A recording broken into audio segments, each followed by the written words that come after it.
Pessoal, estou aqui para fechar essa semana especial sobre obesidade, porque hoje é o Dia Mundial da Obesidade. E vários relatórios, vários novos estudos saindo e dados alarmantes. Até 2035, segundo o relatório anual, 1/3 das crianças e adolescentes brasileiros terão obesidade e sobrepeso. 4 em cada 10 adultos também na mesma situação. O Brasil já encosta nos Estados Unidos em número de pessoas com sobrepeso e obesidade. E a gente precisa falar muito sobre esse assunto. Eu tive o privilégio de participar hoje de um evento em São Paulo, promovido pela ONG Obesidade Brasil, fundada por 3 profissionais da saúde que falam com paixão, que defendem os pacientes, que informam os pacientes, acolhem os pacientes e mostram para eles que eles precisam sim estar muito cientes dos seus direitos e da sua situação para poder buscar tratamento. A obesidade é uma doença crônica, por isso não tem cura.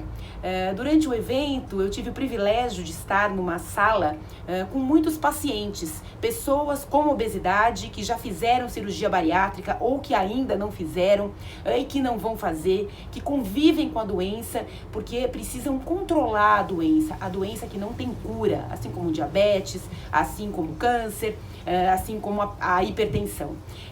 O que a gente precisa é entender também o custo da obesidade, né? As consequências dela, inclusive em grana, representa praticamente 2,5% do PIB do Brasil.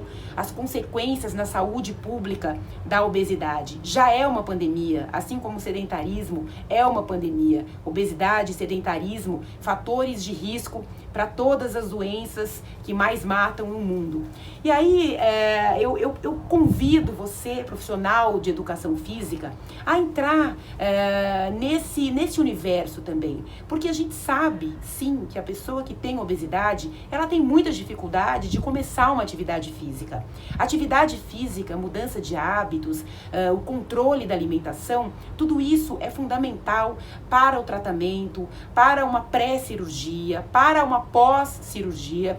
Só que não é simples, vai lá e faz, não, dá uma caminhadinha. A pessoa com 130, 150, 170 quilos não consegue. Então, como é que a gente faz para colocar essa pessoa em contato com algum tipo de atividade física? Que tipo de atividade física ela pode fazer? O que é indicado para ela? Como é que você traz essa pessoa para o universo da saúde sem excluí-la dos ambientes da saúde, né? Conversei com um ou outro profissional da educação física que estavam nesse evento, porque ainda tem muito pouca gente interessada. A gente tem extremos, né? Hoje tudo é muito ou ali ou aqui. Não, gente, a gente tem aí uma coluna do meio e a gente precisa entender o que se passa com a sociedade, o que se passa com a saúde, o que se passa com a saúde do nosso entorno, para a gente poder entender e oferecer ajuda de que as pessoas precisam para elas mesmas se ajudarem. Porque no fim das contas, né, a gente pode ter informação, a gente vai ter o acolhimento, a gente vai entender que a gentileza com a gente é muito bem-vinda e necessária em qualquer processo, mas a gente precisa sim entender quais são as nossas possibilidades. E para entender a obesidade, como ela realmente se coloca, é preciso saber, compreender que é sim uma doença crônica, não transmissível. Você vai controlar essa doença, mas não tem cura. E eu quero mandar um beijo enorme para Amanda, uma garotinha de 9 anos que estava presente na plateia. Foi a primeira a fazer pergunta depois da apresentação de médicos, psicólogas, psiquiatras, nutrólogos. E ela levantou a mãozinha, pegou o microfone e perguntou, né? Por que a obesidade não tem cura? Ela tem obesidade, estava querendo saber como é que ela faz para entender isso tudo e, claro, se defender de preconceito, se defender de bullying, se defender de piadinhas sem graça no colégio, na rua, entre os amiguinhos da escola ou, enfim, na própria família. Não é desleixo, é sim uma doença crônica que precisa de tratamento. Ah, mas Renata, mas que tanto você fala disso? Gente, eu falo disso porque isso faz parte da saúde. Eu nunca vou estar aqui falando de nada que não seja global, né? Então, tem tanta gente que critica a cirurgia, critica a pessoa com obesidade, que toma remédio. Ué, a gente toma remédio, eu tomo remédio para tireoide. Minha tireoide não funciona, eu tomo todo dia remédio.